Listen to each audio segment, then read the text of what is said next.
And here we go already. KC looking for some early action in the top side. Going to be able to clear out some of that vision. Solary will make sure they're not in a position where they're going to get caught out. However, they have no idea if they're still in there or not. And Joko, I think maybe now has the confidence to walk up, get a little ward down, knowing if 113 is going to try to move back in or not. And you already see the bit of ward placement there, and the defensive ward coming through from Solary. Whereas you see, I like the ward on that dot brush because K-Corp, after setting up that vision, they're just going for yet another invade. Now they're going to go for the bottom side here. But these red pinks tell me Solary, they want to do something about this. Surprisingly, I don't think level 1 is on their side. I'm not going to lie, Austin. They're going for it. This would not be the first time that KC send it all for the level 1 invade. Remember, it is a Yuumi and a Zeri here to try to add in some support, which is not something that's going to give you a lot of confidence. Reckless, however, has confidence. Oh, he's autoing he's going to stop Joko from being able to move in for the Wolves, and the hook is going to pull it back. The smite, however, comes down, and now Joko is level 2. 113 still on the camp, level 2 for him. This is a very awkward start here to a League of Legends game. However, everyone now will go their separate ways as it's still the blue buff taken away here. You're very scrappy, but you get the buff there if you're K-Corp. You're happy about that, and you have the play. Oh my, 3 talent strike! Can you believe it? Asa gets taken down before he can even walk into his own lane. Welcome to playing Karmine Corp. Wham bam, thank you, ma'am. Unfortunately, you can't cleanse that 3 talent strike. And what does that mean? You're going to allow 113 to take most of this bottom side. There isn't much Steelback's actually going to be able to do it. He's only happy they let him walk away with his life here. Oh, wait a minute. Wait. Steelback feels pretty confident as long as he right steals now. it. Oh, Exhaust is going to stolen. come through. Asa does flash, but it's in trade of a flash for 113. So 113, extremely chunked out, but does come away with the Gromp, comes away with the blue, and now it's a matter of what Joko can try to get back. The thing is, he didn't. Otherwise, he wouldn't have had to flash away because it was Asa who picked up the healing. Which, I mean, you're still happy about that, but the thing is, you bought enough time for Joko to be able to go ahead and actually steal the blue buff in response here. And, I mean, this original play is awesome because Aza's like, oh, I'm fine. They took the blue. They're going to leave. Funny story about that. Yeah. No. Oh, nice hook there coming out as well. And Steelback, not a lot to offer, of course. Level 1 on the Yuumi, so feeling the pressure already, as it's going to be KC dictating a lot of what's going to happen here in the lane. But 113, he's still very low. He picked up the red, so he's going to start to get some regen. And Seiken has also moved over. They are threatening a level 3 play on the bot lane of Solary. Remember, no flash, but who could set up the play? Minion wave starting to be dealt with. Seiken now in the mix. Here comes the teleport, trying to save them. Hantera takes it up and gets out. You're kidding. And they're able to find another kill. Asa, he is not allowed to play the game right now. Clean as a whistle, Austin. They look like they want to go back in. Now they have 113. Down another TP's coming in. Scarlet's so low. He should be taken down, but it's in trade of a kill. Scarlet at least gets one, and now Keo wants something for the teleport. Will he be able to find Hantera? Yes, he will. So good recovery, at least 2 kills back over to Solary. Yeah, the solo laner's picking up this gold is going to be pretty impactful here. Keo needs to immediately recall and go back to the top side. I think ultimately this dive was really nicely done there. You still have level 2 on the Xin Zhao though, so it is a little harder to threaten this, but it's still as clean as you can possibly be. Teleport or not, it's easy for Hantera to use that Phantom Undertow to help secure the kill. I think going again for the dive, though, was definitely a little risky, because you did have a pretty big enough wave, but 113 was still not level 3. See it there, Reckless tanks at the first one, 113, unfortunately, did end up tanking the second, and that will be just a freebie there for Keo as he comes through with teleport, but now no TPs on either of the solo laners, and the action is not done. 113, he is just in the bot lane. He is part of the bot lane. I mean, it's not a 2v2, it's a 3v2, and 113 just trying to get into the heads of the members here of Solary, where Asa has surprisingly 19 CS. He is trying to recover the best he possibly can, but it's a lot of the experience that he missed out on both of those kills. So he's going to be feeling it. Meanwhile, Joko, he has not really been too involved in any of the plays, but has at least been farming and will have an advantage over 113 as far as the experience. Yeah, and part of it is because Joko basically got the one camp he lost back earlier on because of all that skirmishing there with Asa over that Gromp. And what that means is Joko's been able to pretty safely farm back up. Then instead, K-Corp, instead of pressuring Joko, they want to pressure Asa, one of the big damage dealers in that late game. We've been talking about it all day long. Zeri's very weak until you get those 2 items, until you get past that level 8-9 mark where you get some really nice stats under your belt. What that means is setting him behind here, putting him 0-2 is a really good way to start things off. Yeah, Keo, he does not have level 6. He invested the teleport, he lost a wave because of it. Cabochard is going to punish him for it, and now he goes into mini Gnar, which means he is very acceptable to a potential kill that could come through. The ultimate's there! Cabo, he's looking for it, but has to be very careful. You can also flash the auto when it's a Graves, so he will have to completely back away, and he'll have to concede the wave. Right, I mean, you don't force him to blow the flash, but he loses more gold and XP, and you're giving turret plates over to Cabochard. We talked about how impactful of a player he is, so him getting all this extra gold, I think is a great boon there for KC, and so is this dive. They're going again, 4 members here for KC, Whoa! But it's a lot of damage on 113, and this time they'll be punished for it. Luckily, Joko was here. But are they going to try to move back through? Asa very low. Pantera tanking up the tower. Wow. They're going to be able to find one. He's still tanking, but can no longer do so. Reckless is actually now in lethal range. Asaken goes in, and Asaken is down. What are we doing? They're going for too much. KC toying with their food. They're the ones that get punished for the play. Very well And a played. good play here from Joko is there to cover it. Yeah, it's insane. Waiting for the distortion, using that devastating charge to knock him back into tower range. You're right. K-Corp going for too much on that bottom lane, and now this Hecarim, who's supposed to be weak early, is 2-0. He's got a lot of gold to play with, and he's getting close to level 6. And the healing from this Yuumi is insane. You get it onto Joko with the summoner spell, with the mounting, of course, and they just try to go again. Even though they are able to get Aza, they push a little too much. You should be happy for 1-for-1 at this point here, especially because Reckless isn't able to participate anymore. My goodness. Yeah. I mean, 113 has just not really been farming either. He's just been coming back to the bot lane, and well, I'll tell you what, KC, certainly one of the most exciting teams to watch here in the LFL, and this is why, because they are not scared to go for play after play. But Joko now realizing this, he's going to come down into the bot side. He's got the Yuumi on top of him. That's the ultimate, and well, looks like Reckless getting some more of that treatment from yesterday. That will be another kill. This one over to Asa, but 113 is here, Saken as well. Little 3 versus 4 action. Will they be able to get in here? That's going to be the knockup. That's the kill. And now maybe a second as Asa tries to zoom out. Will be able to flash and is able to at least get out with his life. Yeah, but again, you see K-Corp putting so much attention on the bottom lane there. You take Joko out of the picture, you're going to be able to invade and take camps if you want to. And more importantly, Asa is under threat yet again. Level 4 to Reckless is 5, down 20 CS, and there's another wave coming here for the 80 carry of K-Corp. Actually, Reckless has rotated over to the mid lane to catch the wave that Saken ended up abandoning, just so that not too much gold and XP is lost here.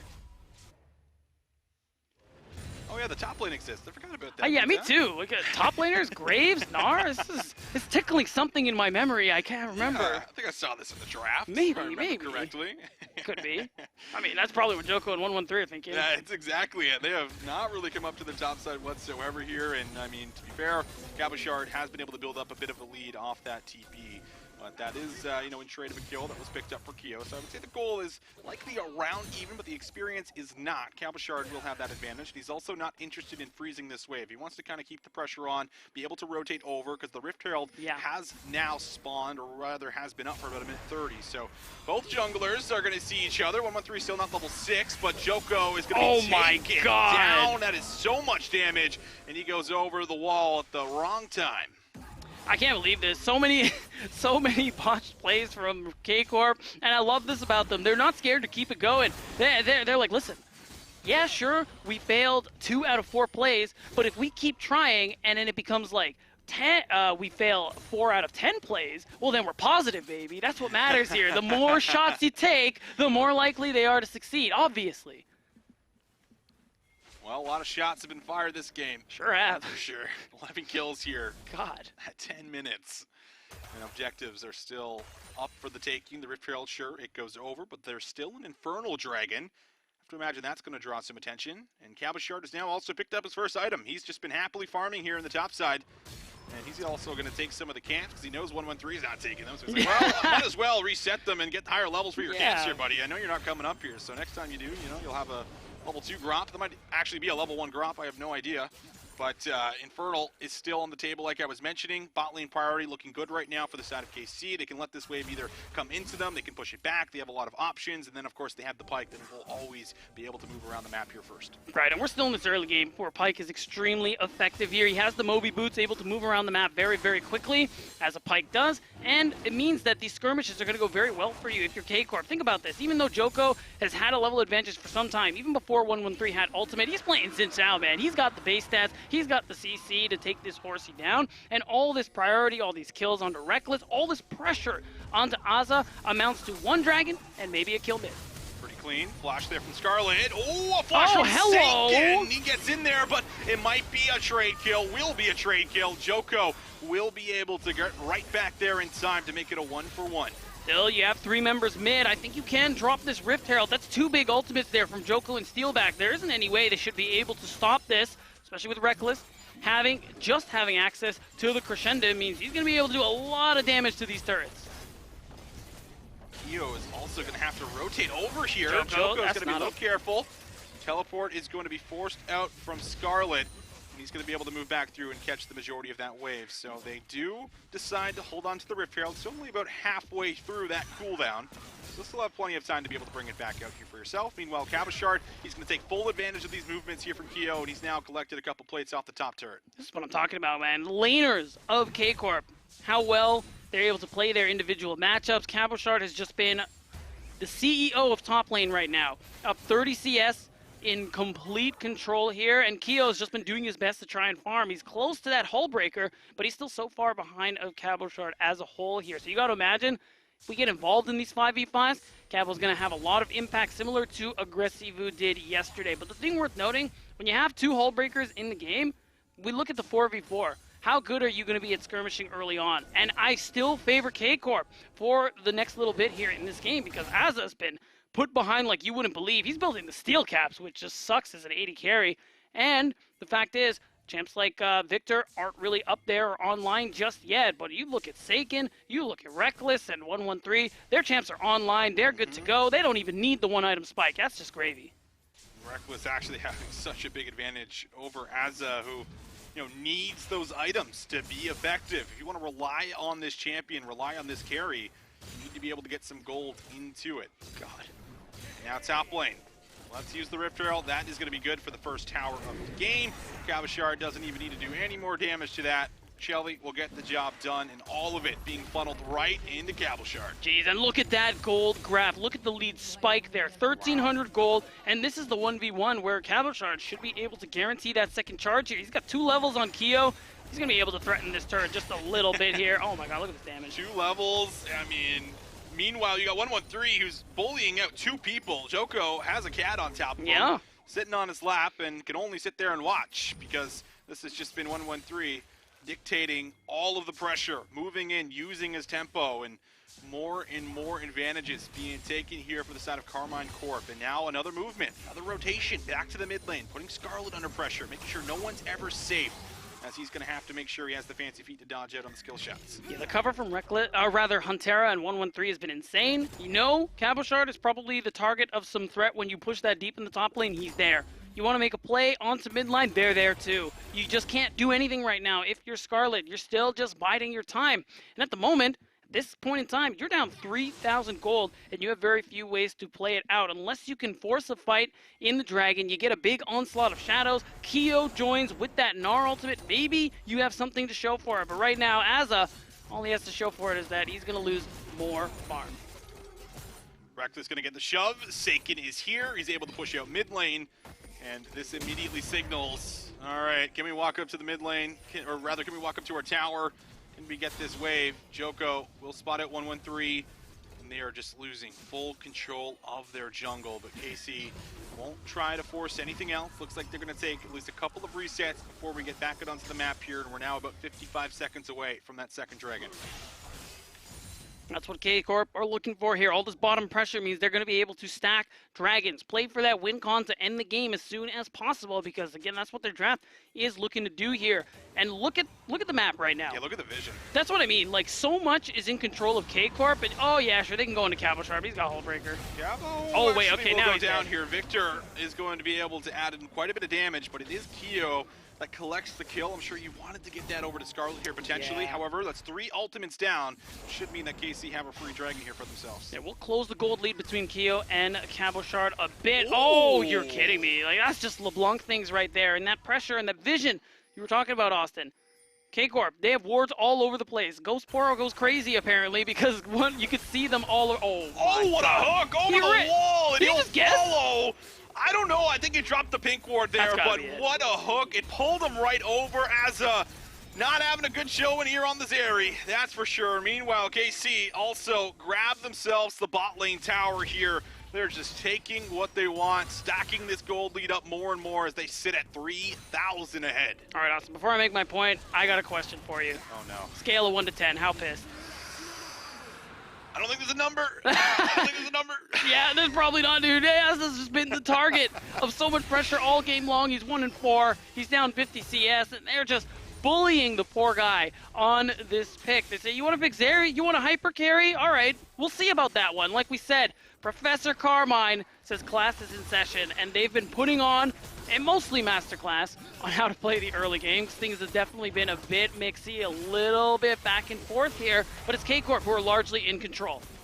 Oh, Solary, so good at taking the Rift Herald. This is really their go-to objective, and they haven't been able to contest either one. 2 Rifts pick up for KC, 2 Dragons picked up for KC, 2 Towers picked up for KC. Hope you're noticing the trend. They're taking everything, all of the objectives.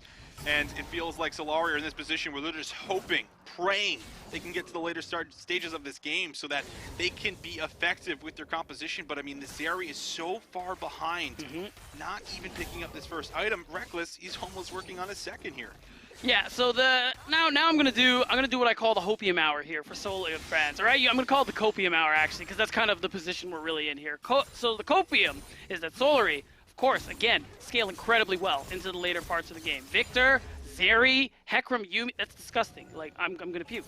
So the thing is, though, we're only 18 minutes in the game. You're getting snowballed by K-Corp. You need to slow the game down here and try to not take any fights. And if that means Aza has to sacrifice more gold and XP, so be it. Because giving kills over to K-Corp is what's letting them accelerate the game. If you let them move at a normal pace, you will get to key item spikes. There are 2 items, to be specific, for the big damage dealers of Solary. That's what you're looking for. And if you can get there, you have the team fight tools to get your way back into this game. Even with Keo being far behind, he has utility with that CC. Even with Joko not being able to have a huge impact so far in terms of this early game pressure, will be able to run in there with that final chapter, with that Onslaught of Shadows to set up your carries.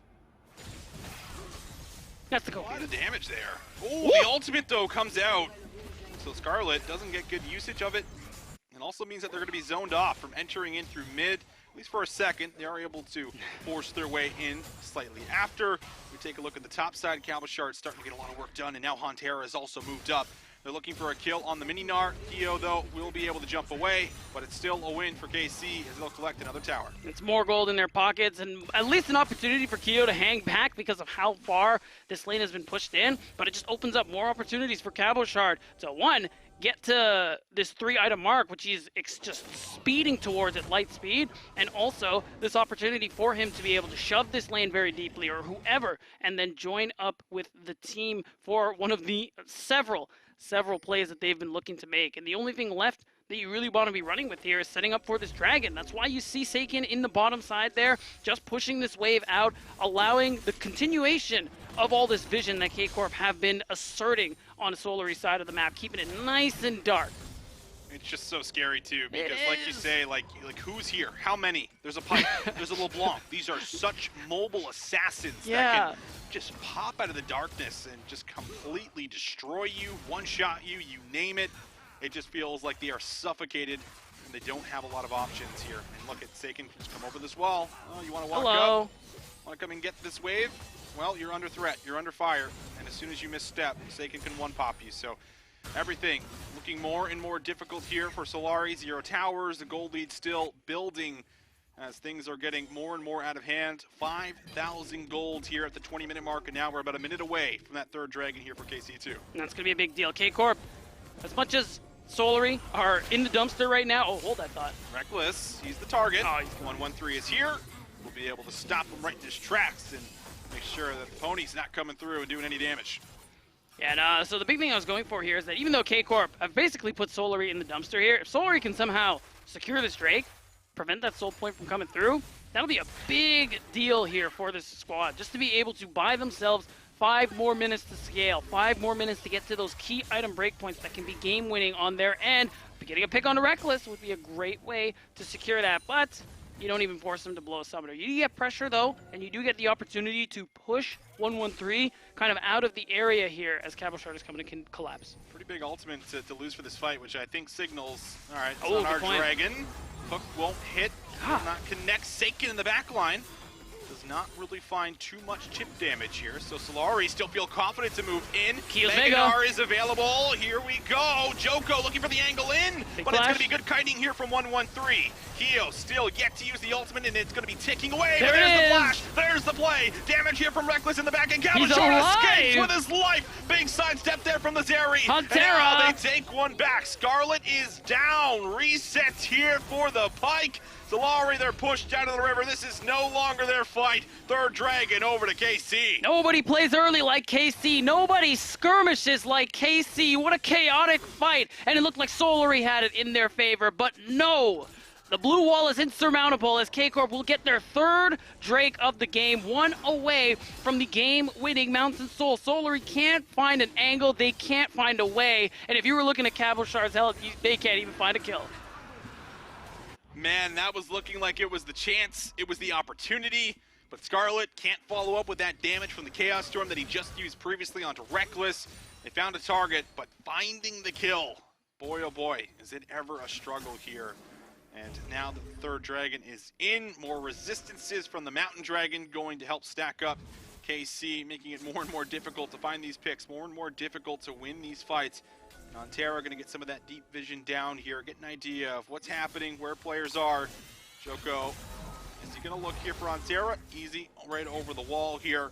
And now it's just a bit of a standoff. Uh-oh. Is it an engage? It is an engage. They'll find Joko, but he's got a Yuumi. They pull him right back, and he's forced to use the Onslaught of Shadows. As he goes in, finds a little bit of damage, but will not be able to find any kills. Oh, it's a great pick. That's a great find for KC, rather. You never like to use the Onslaught of Shadows defensively. That means Joko, if KC go for the Baron right now, they don't really have a way to force a fight, but I don't think K-Corp are looking to do that just yet. Reckless definitely in a strong position right now, but one, he's in the mid lane. I don't think he has the greatest guns to get it done at the moment here, so they're just going to go back to farming, forcing ultimates. Applying this pressure is enough for K-Corp right now, because all they really want to do is keep pressure on and vision on this top side of the map, because as long as they control here, it means Solary can't go for some kind of miracle Baron play as K-Corp wait for their Dragon Soul. Cabochard gets to start pushing out onto the tier 2. You can see assist pings coming down. Joko doing damage. Yuumi will be able to heal him back up, however. And you are still waiting for some of that anti-healing to potentially come through for KC. Maybe they feel like they don't even need it, but this will at least enable Cabochard while all the action happens at the top side. Hullbreaker is doing work. And that's another tower picked up for Cabo. You know, I have a funny story for you. Oh, yeah? So yesterday, you know how Memento and the rest of Mirage, they had Raxo on the Yuumi? They did. You know how they lost that game. Not a single bit of Grievous Wounds was built. Did you know that? I noticed that, and I was like, disturbing. That was disturbing, and they still lost, or they still won rather, on the side of. Maybe they know something I don't. Maybe Grievous Wounds is bad. That's got to be it. That's got to be it. Yeah, I mean, like, so far no one on K-Corp has built it. Well, if you kill the champion that has the Yuumi, I guess the Yuumi can't heal them, can True. they? 113 does use the caressing card. Hello. That's a big flank in the back line, and Seiken sets up that fight beautifully. Death from below is in. KC will take down 3. And now they get to move in for the Baron Nashor. And this is a different story here. They weren't looking to take it, but oh, Solary, if you insist, if you're going to give us 3 picks, then fine. Don't mind if I do. And that's going to be just them furthering the gold lead here, pushing it to 10,000 gold. And you know what?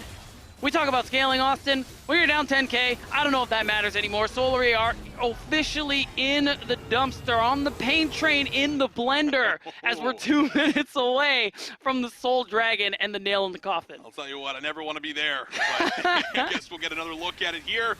The hook beautifully done. They follow up the CC, and then it's Seiken's flank here in the back. Dude, the big distortion is going to come through. You have the Moonlight Vigil with the Infernum for all that damage. It was just meant to happen here, the way they chunked them down and set up for Huntera's ultimate. And it's just that easy. You walk up to the Baron, you secure the big purple worm, and now this advantage, this ability to control apparently every part of the map just gets exasperated for K-Corp, as they're just going to keep moving on, keep invading, and keep making the Solary side of the map a dark forest. Over 10,000 gold, Scarlet, Joko, Steelback, all waiting in the brush, and now the surprise. Hello, 113, but he's got the Caressing Guard, able to buy some time. Huntera also can go fishing for a hook, but they're only going to get the ultimate out, and now Cabochard is here to guide the wave as they can start setting up all the lanes at once here. You even have Seiken in the top side pressuring. Right, it's really good. Waves are basically synced Scarlet, up. he has to flash away, but now Joko is in. Steelback is here as well with the final chapter. 113, no ultimate, will be taken down by Joko. Cabochard trying to kite this one out. He is very tanky. He is extremely strong. Huntera tries to assist him, pulls one back, but I think Cabochard knows this is only going to go one way unless he can get to Rekkles and Seiken. They can't finish off the kill. Azza's way too deep. Azza is down. Cabochard now able to continue the fight as Keo, he's lost the Meganar. It is going horrible, but they do manage to at least get one back. The damage is good for Scarlet. Still, however, a 1 for 2 in favor of the side of Solary. This is it. This is going to be your chance, if any at all. You're going to have the full 5 of Solary just after the dragon spawns, but it's tough. You're so far behind, it feels like in the 5v4, you finally are on even footing with K-Corp, and because of how much they have to dedicate to, one, clearing vision and staying on their side of the map, Austin, they don't even get to fight for it. That's Mountain Soul for K-Corp, shields and a lot of resistances. From bad to worse, as if it wasn't 10,000 gold. Yeah. Now it's a Mountain Soul. Oh, Solary. A game they need to beat down. Yes. A game they absolutely need, as they were 8-6 coming into this week. You thought things were looking better. You thought they might have had what it takes to take down these best teams here in the league, but it's been tough. It's been extremely tough, and now they have to pull out the miracle. Rabbit out of the hat here for us, and you are looking at Scarlet to potentially get the job done, as you often do. You still have Keo, who's also been able to farm himself up and get to a point where he could be impactful with an ultimate here, but he's got to be able to time these Meganars properly. He has to get into the backline, has to find a window in. That is going to be the difficulty. Especially with TP being down for as long as it is right now, a couple minutes before he even has such an option, and it's tough. Even with level 16 and working his way towards his third item, Solary, they're too far behind. Like you said, it would be miraculous to be able to find such an angle here for Solary, and as to their chances in playoffs at 0-2 week, would certainly hurt them and be terrible if you are fans of Solary or Solary themselves. But I'll tell you who's happy about that. Gamers Origin, Game Ward fans, because they're the ones who are both vying for the spot that Solary does currently hold. They sure are. KC still yet to get inside of the base. As we get closer and closer to that 30-minute mark, there are no objectives to take on the map here. So can Solary try and defend, hold the base, hold on to these towers, as the pressure commences in the top side here. Tower getting a little low. Cabochard is just going to destroy it. Huntera, though, he's made a massive misplay. Has to go into the stasis. Right to the backline is Joko, but Huntera has been able to kite away effectively. And now, while that happens, Rekkles is going to take down the mid lane tier 3. That is just so much more gold in this 80 carries pocket. And I think the big reason Keo doesn't find the angle to go in is because they see Seiken on the ward. They realize, okay, this guy's not by himself. He's getting the hover. We have to be very, very careful. And Solary, the story of this game all day long is just having all your waves pushed into your turret. Look at this. When was the last time Solary had a wave past the halfway point? I actually want to know. When was the last time they went into their jungle? God, I couldn't tell you. It's been I'm sure, I don't even know if they know the way anymore. Oh, they might not. I'm starting to lose vision of it, and I can see the whole map.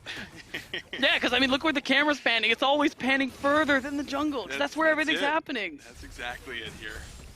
It's been a little bit difficult, but still closing this game out. KC have yet to been able to find the angle in. I think they're going to wait for this Baron to likely spawn in about a minute, and that's when Solary are going to have to figure out the directions to their jungle, because giving over a Baron to this team at this point to the game with this big of a gold lead is absolutely devastating and would likely mean the game here for us, as Hantera already getting some of that vision down. And this is the best part about Pyke, because you don't need anyone with you when you do this. You're so safe, and you really have a lot of threat with you as soon as you pop that W. And you're able to at least get all of the vision down. And now resets coming through one last time before KC actually start to set up and move in for the Baron Nashor. All right, we're coming back to beat down Scopian Hour, because I feel like it's been a little while, you know? And here's the thing. Solary, you look at Scarlet, he just finished the Lich Bane, and even in previous fights, dude, his damage is kind of unreal, if we're being honest here. This is why you pick Victor. He's very strong. Asa did get to that point that you're looking for, and we saw some skirmishes come through for Solary. Now, I'm not going to say the chances are high, because that would be very dishonest and distasteful. However, the chances are above 0. And when you think about the teamfight tools Solary have, they probably aren't going to try and YOLO it for the Baron. It's going to be about the Elder Dragon. We're 2 minutes until that happens, and that's why you just see them pushing out bottom, because they're going to collect some objective bounties. They're going to be able to clear out some vision at least, and finally walk past their jungle into the middle of the map. And hopefully, they're going to be able to at least get K-Corp to bleed some gold and XP so they can set up for this Elder. Baron secured. 1-1-3, good with the smite. No one can get in there and contest it. So now that the Baron is in, and the gold lead is up to 62,000 here. God damn. Unbelievable. And now a hook. We'll see if Joker can get himself out. You do not want to have to invest in ultimate to escape with your life, and he's able to hold on to it, so still has it available. And now Solary, they might have to look at making the play. Can they find an angle in? There's so many threats right now for the side of K-Corp. Oh my God. They're going to be able to just obliterate the mid lane inhibitor and find the first one. Solary might not be able to make it to the Elder Dragon. Keo has Mega. This is a window if they want to do something here, but you still have Scarlet trying to clear this mid wave. Seiken, though, he's just going to look. Oh, Seiken's getting a lot of damage there onto Joko. Yumi will be able to heal you up. Remember, she scales beautifully as the second inhibitor in the top side, now exposed. It is being shredded and taken down. Here's the angle. But has not been secured. Solary, do they have an angle in? Keo has just lost the Mega Gnar, and now the Aphelios ultimate, combined with the collateral damage, has been able to chunk out multiple members. That gives them the timing to move up and secure the second inhibitor. You can see it, that bottom wave is building though, and the pings are coming through. Everyone's going to recall on the side of K-Corp and focus their efforts on the middle and bottom side of the map. They don't care about top anymore. It's auto-pushing the inhibits down. They barely care about mid, to be honest. It's just going to be about maintaining control over this jungle and maintaining control over this bot push, because that buff is up in 5 seconds, Austin. Elder Dragon and Solary's absolute last chance. How do you walk to it? How do you walk to it with a Pyke? And Joko's over the wall. He's no gonna way, have to ult no out. way. He's got to ult out, but instead he ults in, and Keo is not there to follow up. Solary just lost one of the main pieces of their composition. The Elder is secured. KC are looking for the win, but it is a kill back. Asa has been able to get a couple of items in his pocket, and this will maybe slow things down for a second. We'll see if KC continue to go. It is still 4-on-4. Yeah, that's the big thing though, but you have Reckless showing up. All this damage, the big damage on K-Corp's team, hasn't even shown up yet. And now that he's here, now that he has 4.5 items good to go, Reckless is here to end the game with his team. That's going to be the third inhib falling. And even if they went 1 for 1, K-Corp can close it out here. Baron, Elder, Solary have to make their move. And KC have everything they need. The minions, there's the flash, there's the play. Damage comes through and they'll take down Scarlet. Mid laner is done. Keo with the ultimate, but throws him the wrong way. Won't be able to find anything, and KC, they will find the win. It was a long extended game, but they get the job done, and they will just